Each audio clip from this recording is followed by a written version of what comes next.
라는 말씀은 요한 2서가 되겠습니다. 요한 2서 7절부터 11절.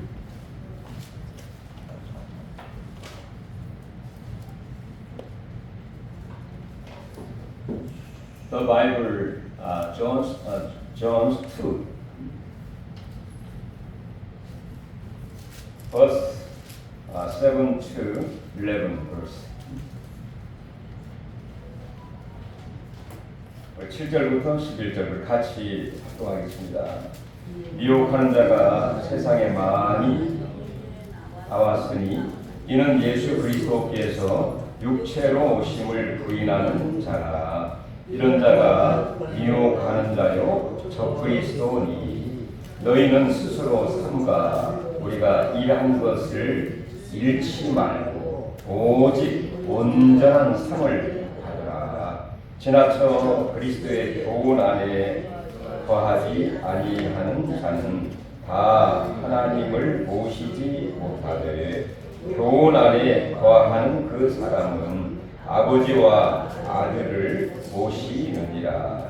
누구든지 이 교훈을 가지지 않고 너희에게 나아가거든 그를 집에 들이지도 말고 인사도 하지 말라. 그에게 인사하는 자는 그 악한 일에 참여하는 자이니라. 아멘.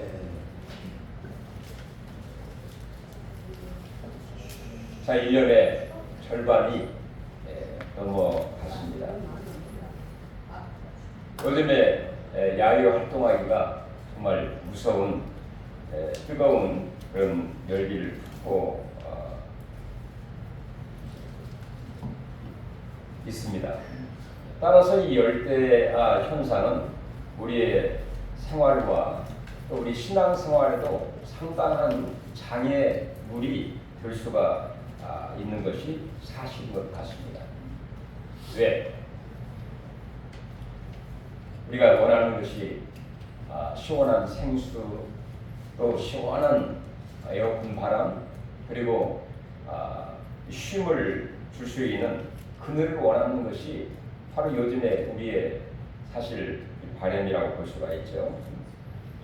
그러다 보니까 우리 신앙생활에 어떤 중간에 멈춘 경우라든지 여러 가지 어떤 미혹에 빠질 가능성들이 있을 수 있기 때문입니다. 그래서 오늘 이 사도 요한은 우리에게 강력하게 권고하고 있는 명령의 말씀이 뭐냐?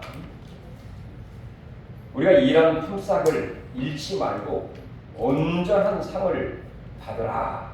이렇게 명령적으로 이야기를 하고 있습니다. 한번 저를 따라서 볼까요? 온전한 상을 받으라. 아니, 상을 받으라는데 싫어할 사람 누가 있습니까? 우리 하나님은 우리에게 이렇게 상을 예비해 놓으시고 상을 받기를 원하시고 계시고, 이 바울사도도 디모데후서 4장 7절 8절에 그렇게 얘기를 하기도 했죠. 나는 선한 싸움을 싸우고 나의 달려갈 길을 마치고 믿음을 지켰으니 이제 후로는 나를 위하여 의의 면류관이 예비되었으므로 주 곧 의로우신 재판장이 그날에 내게 주실 것이니라. 내게만 아니라 주를 나타나심을 사모하는 모든 자에게니라. 이렇게 약속을 하고 있습니다. 그러나 이 상은 아무에게나 주는 것이 아니죠.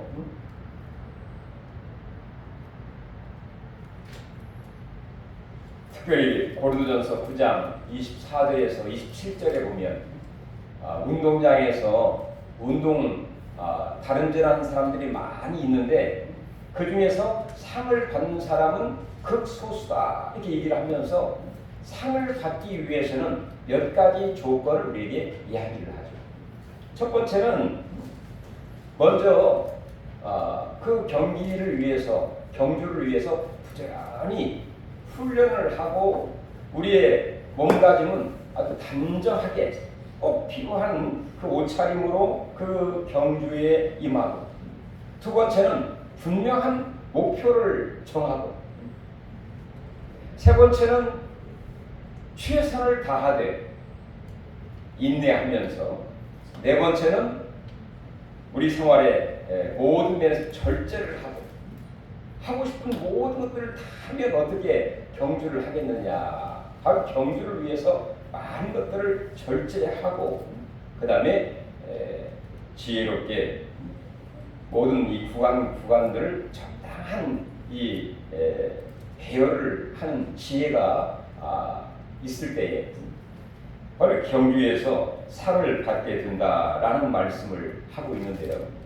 자관 이 바울 사도의 이 고백처럼, 또는 이 바울 사도가 이 고린도 전서 9장을 통해서 하신 말씀처럼, 이 무더운 날씨에도 우리가 땀 흘리면서 고생하고 노력하고 훈련하고 고생하고 부지런히 일을 함으로써 연말에 우리 인생에 하나님 예비하신 귀한 상급, 예비하신 상급을 다 받는 우리 모두가 되시기를 간절히 바랍니다.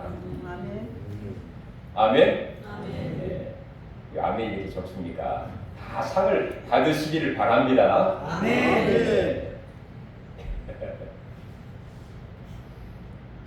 근데 이 바울 사도도 얘기를 했지만, 오늘 본문을 주고 있는 이 사도 요한 역시 어떻게 하는 것이 상을 받을 수 있는가에 대한 조건을 우리에게 7절부터 11절까지의 우리에게 분명하게, 짧은 내용이지만 강력하게 우리에게 말씀을 하고 있다는 것입니다. 그 첫 번째가 7절 8절인데요. 스스로 삼가하라 하고 우리에게 권면을 해주고 있습니다. 8절에 보면 너희는 스스로 삼가라. 이 삼가라. 자, 우리가 잘 아는 것처럼 우리가 어떤 탑을 쌓는 일이라든지 우리 어떤 경력을 쌓는 일은 쉽지 않습니다. 오랜 세월 동안 힘들게 그것을 쌓을지라도 무너지는 것은 순간적입니다. 어떤 일을 잘못하거나 방심하거나 또 마음이 해이해질 때 나도 모르게 이제까지 고생했던 모든 그 경력과 그 공적이 완전히 무너지는 그런 일들이 있기 때문인 것이죠. 그래서 스스로 삼가라. 이 삼가라 이 말의 뜻은 단순히 어떤 일에 있어서 조심하라 그런 의미보다도 깨어 있으라, 그 다음에 긴장하라, 그 다음에 살피면서 경계하라, 그런 의미의 사전적인 의미를 갖고 있습니다. 자, 이것은 한마디로 말해서 내 자신의 어떤 내적, 영적 자기 관리라고 볼 수가 있는 것입니다. 뭐라고요? 내 자신의 내적, 영적 자기 관리. 얼마나 내 자신을 관리하느냐에서 무너질 수도 있고, 아니면 잘 유지할 수도 있고, 궁극적으로는 상을 얻을 수도 있고 상을 빼앗길 수도 있다, 그런 얘기입니다. 왜 우리가 경계를 해야 되는가? 첫 번째는 상을 잃을 수도 있기 때문인 것이죠. 그런 가능성이 있다는 것입니다. 8절에 보면 이렇게 얘기를 하고 있죠. 우리가 일한 것. 자, 우리가는 이 바울 사도와 특별히 이 사도들이 이제까지 고생하고 힘들게 어렵게 고난 가운데에서 환난 가운데서 끝까지 하나님의 백성들을 위하고 주의 종들을 위하고 하나님의 교회를 위해서 이제까지 수고하고 애쓴 그 모든 것을 의미하고 있습니다. 즉 사도들이 가르친 진리 위에 세워진 이 믿음, 복음으로 시작된 이 신앙, 그리스도를 따르는 길, 바로 진리 가운데 행해온 이 수고와 헌신, 이 모든 것을 가르치고 있다고 볼 수가 있는 것이죠. 그런데 이 모든 것이 우리가 방심하게 되면, 또 마음이 해이해지게 될 때 나도 모르게 허무하게 무너질 가능성이 있기 때문이다. 우리 성경에 보면 삼손이라고 하는 사람이다, 또는 다윗 같은 경우에 하나님의 사사입니다. 또 성군인이고 왕이었습니다. 그런데 잠시 마음이 방심하고 해이한 그 틈을 타서 사단이 또 어떤 세상의 여러 가지 유혹을 통해서 그의 정말 신앙이 와르르 무너지게 되는, 그 일로 인해서 엄청난 그 고생과 어려움을 겪게 되는 그런 일들이 있었던 것을 우리가 보게 되는 것입니다. 바로 신앙은 자동적으로 계속해서 그냥 유지되는 것이 아닙니다. 마치 여름에 태양 아래에서 물이 증발되듯이 우리 믿음도 깨어있지 아니하면, 우리가 내 자신의 믿음을 지키지 아니하면 바로 태양 아래의 물이 증발되고 메말라 버리는 것처럼 우리의 믿음과 신앙도 약해지고 말라질 가능성이 있기 때문이다 하는 것입니다. 두 번째는 왜 우리가 경계하고 삼가해야 할 이유가 뭔가 7절에 잘 나와 있는데, 우리 7절 다시 한번 읽어볼까요? 천천히. 미혹하는 자가 세상에 많이 나왔나뇨. 이거만 보겠습니다. 자, 우리를 미혹하는 자가 세상에 많이 나와 있기 때문에, 세상에 많이 나와 있는 우리를 미혹하는 그런 세력과 이단과 그다음에 거짓 선자와 그다음에 심지어는 적 그리스도, 이 적 그리스도라는 말은 그리스도를 대적한다, 싸운다, 반대로 가는 그 사람을 가리켜서 적 그리스도라고 얘기를 하고 있죠. 자, 이렇게 미혹하는 그런 여러 세력과 이단과 이 적 그리스도들이 이 세상에 많이 나와 있어서 우리를 미혹하기 때문인 것입니다. 이 미혹이라는 게 뭡니까? 아름다울 미에다가 혹하게 하는 혹입니다.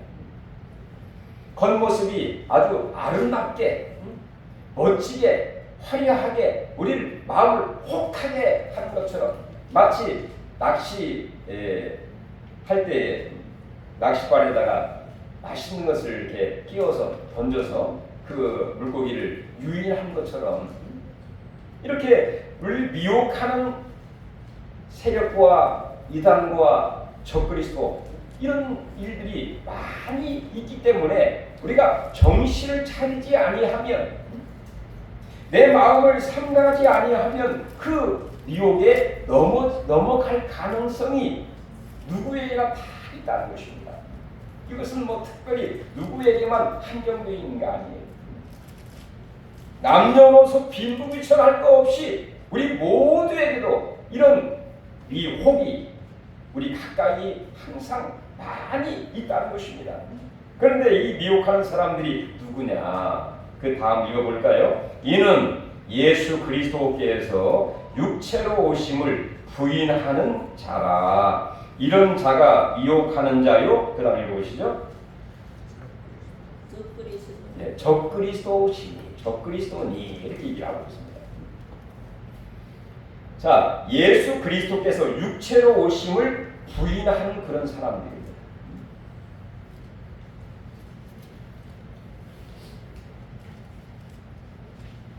자, 예수 그리스도께서 육체로 오신 것을 부인을 하고 있다. 이 말은 그 메시아가 육체로 이 땅에 온 것 자체를 부인한다는 것입니다. 더 나아가서는 바로 예수님이 이 땅에 오신 그 성육신 자체를 부인합니다. 그러니까 하나님이신 그 예수가 인간의 몸을 쓰시고 이 땅에 오신 것을, 우리를 구원하기 위해서 성육신, 하나님이셨는데 우리와 똑같은 육신을 쓰시고 이 땅에 오신 것을 부인하는 것입니다. 성육신을 부인하는 것이죠. 이 말은 즉 예수님의 신성을 부인하는 것입니다. 자, 예수님의 신성, 예수는 완전하시고 인간의 몸을 쓰고 오셨지만 죄가 전혀 없으신 참 하나님이면서 참 인간이신 그 예수님을 믿지 아니하면 거기에 구원이 없는 것이죠. 그러니까 이 사람들은 미혹하는 자요, 그 다음에 적그리스도다라고 이야기를 하고 있는 것이죠. 근데 우리 주위에 보면 이런 적그리스도, 정말 예수님의 이 성육신을 부인하는 그런 이단과 적그리스도 대표적인 그 사람들이 여호와 증인입니다. 그 다음에 신천지입니다. 여호와 증인 요즘에 전국적으로 얼마나 많은 사람들이 전도에 힘을 쓰고 골목마다가 이렇게 책자를 꽂아놓고 침묵하면서 이 전도를 책자로 문서 전도를 하고 있죠. 그리고 성경 공부를 하지 않겠느냐 이렇게 미혹을 합니다. 그 책자를 통해서. 근데 이 여호와 증인은 왜 이단이면서 적그리스도고 우리를 미혹하는 그 세력이냐, 몇 가지로 제가 말씀을 드리겠습니다. 자, 여호와 증인은 한마디로 말해서 신관이 기독교적이지 않습니다. 왜 그럴까요? 자, 우리는 삼위일체 하나님을 믿습니다. 그렇죠? 그런데 여호와 증인은 삼위일체 하나님을 부정하고 있습니다. 자, 이들은 마치 유대인들처럼 오직 여호와 하나님만이 유일신으로 삼고 있습니다. 또한 예수를 하나님의 첫 피조물로 생각을 하면서 첫 피조물인 그 천사 미가엘이라고 하는 천사가 육신을 쓰고 이 땅에 온 사람으로 주장을 하고 있습니다. 그러니까 이 예수가 성육신, 예수의 신성이 전혀 없는 것이죠. 오직 여호와 하나님만 섬기는 마치 유대인과 같은 그런 신관을 갖고 있고, 가장 신앙의 기초인 바로 성삼위 하나님의 존재를 부인하고 있기 때문에 이런 사람을 가리켜서 오늘 있는 이 사도 요한이 말하는 그 당시에는 이 영지주의 또는 그노시스주의가 대표적인 이단이었는데 그 부류의 사람들이 바로 여호와 증인이에요. 두 번째, 이 여호와 증인의 잘못된 그 사상과 시각은 뭐냐? 구원관입니다. 자, 이 사람들의 구원관은 행위 중심의 이 구원관을 갖고 있어요. 자, 예수의 희생은 대속의 죽음을 죽었지만 불완전한 죽음이라고 주장을 하고 있습니다. 그래서 예수의 대속의 죽음이 불완전하기 때문에 우리 어떤 행위가 첨부되어야 구원을 받는다라고 주장을 하고 있어요. 그럼 어떤 행위를 강조하고 있느냐? 문서 전도하는 것 자체가 그들의 공적으로 말하고 있습니다. 이렇게 열심히 나와서 전도하고 문서 전도하고 앞에 이렇게 서가지고 정장을 하고 또 예쁘게 하고 이렇게 서 있는 것 자체가 바로 이 구원과 연관되어 있다고 그들은 생각을 하고 있고, 뿐만 아니라 왕국회관의 모임에 적극적으로 참여를 하고 또는 조직에 충성하는 그 열심과 의가 있어야 구원을 받는다라고 주장을 하고 있는 것이죠. 그러나 성경적인 기독교는 어떤 구원관입니까? 하나님의 전적인 은혜인 이 믿음으로 말미암아 우리가 구원을 받는 것이 성경적인 구원관이죠. 여러분 다 이런 구원관을 갖고 있지 않나요? 그런데 이 여호와 증인과는 완전한 이런 차이가 있는 것입니다. 그다음 세 번째는 이 종말론입니다. 자, 우리가 신봉하는 이 종말론은 바로 예수님이 언젠가 육신을 쓰시고 승천하는 것처럼 우리 눈으로 그 예수님이 이 땅에 오시게 되실 것이다. 그리고 마지막 심판과 그리고 새하늘과 새 땅이 이루어져 우리가 그곳에 들어가게 될 것을 믿는 것이 우리의 종말론적인 신앙이라고 하면, 이 여호와 증인의 종말론은 이 사람들은 1914년에 예수가 재림을 했다라고 믿고 있습니다. 그러니까 어떻게 재림? 영적으로 재림을 했다고 믿고 있어요. 그래서 영적으로 재림하신 그 예수가 함께하고 있기 때문에 이 땅은 지상 천국이 되어 점점점 좋아지고 있다라고 주장을 하고 있고, 일단 마지막에 아마겟돈 전쟁을 통해서 완전 이 전쟁을 통해서 구원받은 14만 4천 명만이 하늘로 들림받게 되고, 그 다음에 그 남아있는 그들이 생각하는 이 믿음을 갖고 있는 이 사람들은 지상 천국을 이루면서 이 지상에서 살게 된다는 것이 바로 그들의 종말론입니다. 어떻게 보면 참 어이가 없는 그런 사상이라고 볼 수가 있죠. 그럼 신천지는 뭐냐? 간단하게 얘기하면 신천지의 표준은 이만입니다. 이 이만이라고 하는 사람이 재림 구세주로 믿고 있어요.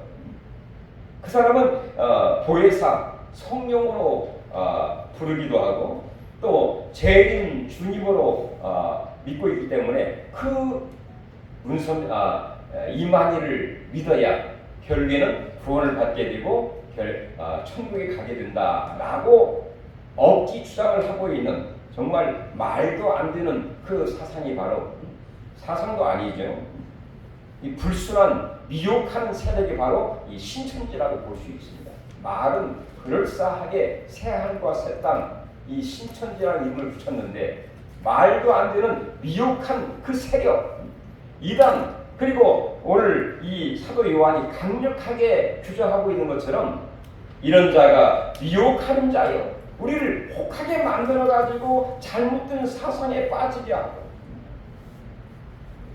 구원관과 신관과 말세관과 이 모든 것들이 완전히 혼란스럽고 뒤엉키게 만들어서 방황하게 되고 결국에 구렁텅이에 빠지게 되는, 그리고 적 그리스도와 거짓 선자들과 이 사단 마귀가 궁극적으로 어떻게 되는가? 마지막 심판이 있은 후에 이런 자들은 궁극적으로 하나님이 예비하신 그 불못, 유황불이 꺼지지 않는 그 지옥으로 던지게 될 것이다, 이렇게 이야기를 합니다. 그리고 결국에 이런 자들을 따라가게 되면 이런 사상에 심취가 돼가지고 거기에 빠져가지고 야, 이게 기독교인가?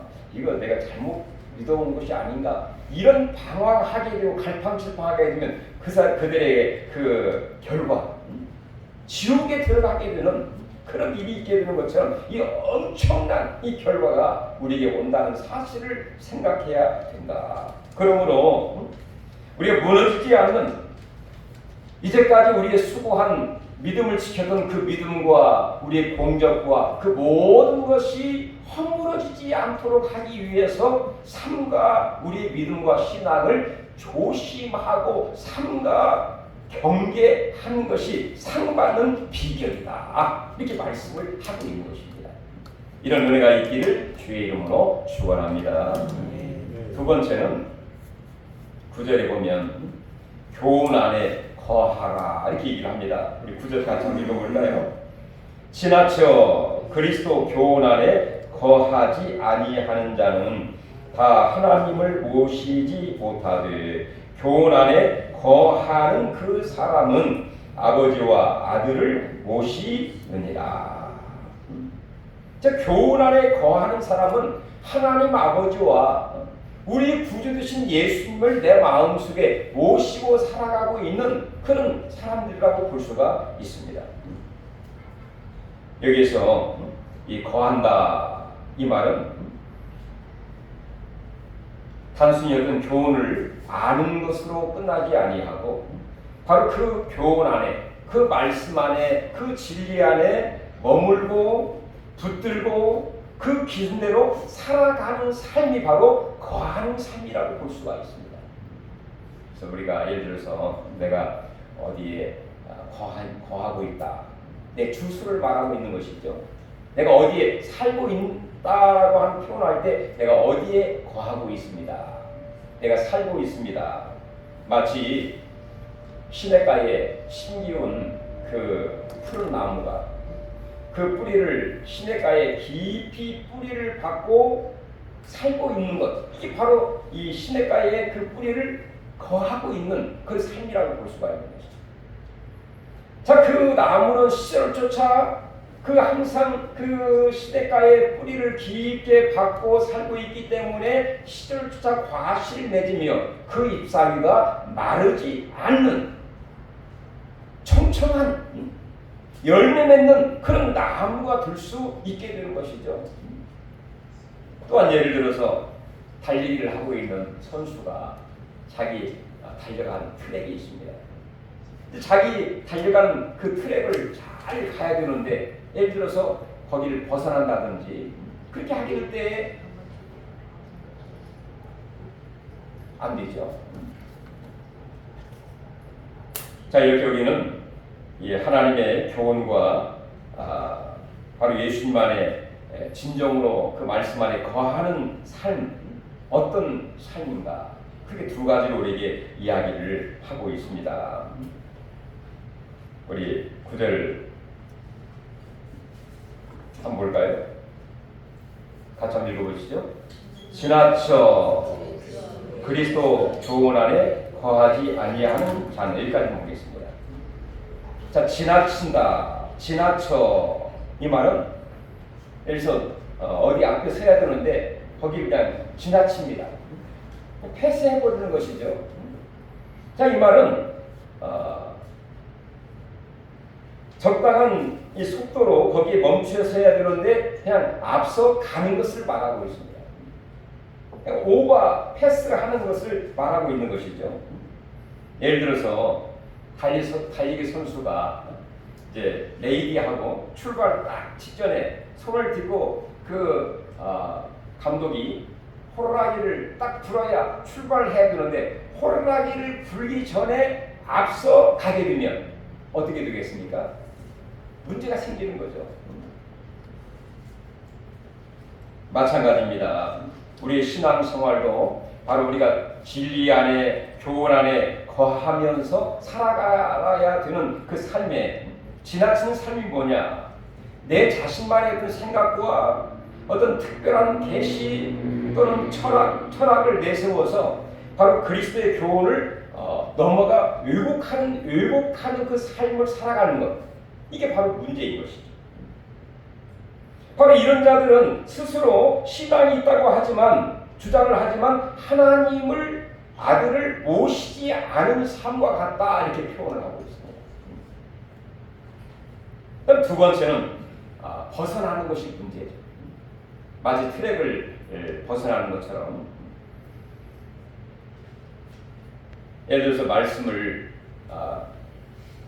하나님 말씀이 있는데 그 말씀에다가 자기 생각으로 더하거나 또 빼거나 또는 자루나 우나 치우치는 이 삶, 이게 바로 문제인 것입니다. 항상 우리는 하나님 말씀을 기준으로 삼고 그 길로 걸어가야 그 신앙이 건전하고 이 정상적인 그 신앙이라고 볼 수 있는데, 우리가 주위에 보면 여러 가지 용어를 씁니다. 예를 들어서 혼합주의 또는 율법주의 또는 신비주의 또는 인본주의, 이런 용어를 쓰게 되는데 이것은 다 성경에 부합되지 못한, 예를 들어서 율법주의는 믿음보다도 행위를 더 강조를 한다든지, 신비주의는 바로 믿음보다도 어떤 체험을 더 의지한다든지, 또 인본주의는 하나님보다 인간의 생각을 더 앞장서 가는 것이 바로 인본주의죠. 자, 이런 모든 이 잘못된 이것들은 바로 하나님의 교훈에 거하는 삶이 아니라 빗나간 삶이고, 진정으로 하나님과 그 아들을 모시지 않는 가운데에서 나타나는 현상이다. 따라서 우리가 마지막에 진정으로 상을 받는 비결이 뭔가? 바로 정상적으로 지나치지도 아니하고 벗어나지도 아니하고 정도로 말씀으로 그 길로 가야 궁극적으로 거기에 합격이 되고 또 메달을 받게 되고 상을 받게 된다. 여러분, 우리가 정상적인 신앙생활, 말씀 안에 거하는 정상적이고 건강한 신앙생활 될 수 있기를 간절히 바랍니다. 마지막으로 10절, 11절 보면 그런 말씀을 합니다. 10절 한번 다시 읽어볼까요? 누구든지 이 교훈을 가지지 않고 너희에게 나아가거든 그를 집에 들이지도 말고 인사도 하지 말라. 11절 그에게 인사하는 자는 그 악한 일에 참여하는 자임이니라. 자, 우리는 사랑과 관용의 시대에 살고 있습니다. 바로 기독교를 가리켜서 사랑의 종교다 이렇게 얘기를 하기도 하죠. 그런데 진리에 서 있는 이 사랑이 진정한 사랑이지, 진리에서 벗어난 사랑은 결국에는 바로 허상이면서 어떤 위험한 유혹이 될 가능성이 있게 되기 때문이라는 것입니다. 이 사도 요한 본문에서 이 거짓 교사들을 향해서 분명한 선을 긋고 경계할 것을 말씀하고, 개인적으로는 뭐 친분이 있고 서로 사귐이 있을지 모르지만 그 당시 초대교회에서는 교회가 대부분이 가정에 있었습니다. 그러니까 이 전도자들이 또는 그 말씀을 전하는 사람들이 그 집에 들어와서 그 집에 있는 교회가 그를 대접하고 또 봉사하기도 하고 또 여비를 주기도 하고 환대를 하기도 했습니다. 그런데 그러다 보니까 이 거짓 교사들도 그 교사라고 하는 그 민영 안에 바로 이 교회를 이용해서 그 집에 들어가서 환대를 받기를 원하는, 환대를 요구하는 일들이 있기도 했다는 것입니다. 그렇기 때문에 사도 요한은 우리에게 분명하게 얘기를 하고 있죠. 분별 없는 친절은 오히려 그 악에 참여하는 일이 될 수 있다. 그러니까 사도 요한 그러죠. 그 집에 들이지도 말고 그런 말입니다. 그 교회에 들어오지도 말게 하고 그런 말입니다. 분별 없는 친절이 바로 진리를 훼손할 가능성이 있기 때문에 인사도 하지 말라 이렇게 얘기를 하고 있죠. 분별 없는 그 연대는 바로 교회의 거룩성을 부패할 가능성이 있기 때문에 우리는 비록 누군가가 우리에게 기독교가 그럴 수 있어 라고 하지만 우리는 진리를 중심으로 한 친절과 환대, 이게 더 교회의 거룩성과 또 어떤 오히려 그들을 악에 참여한 그들을 오히려 참여하고 또 영접하고 또 연대할 가능성이 있기 때문에 오히려 그들을 배격하게 될 것을, 인사도 하지 말고 집에 절대로 그런 사람들을 들어오지 못하게 하는 것이 오히려 마지막에 그들과 휩싸여 가지고 멸망의 길로 가지 아니하고 결국에 상받는 길이라는 것을 기억하도록 하라.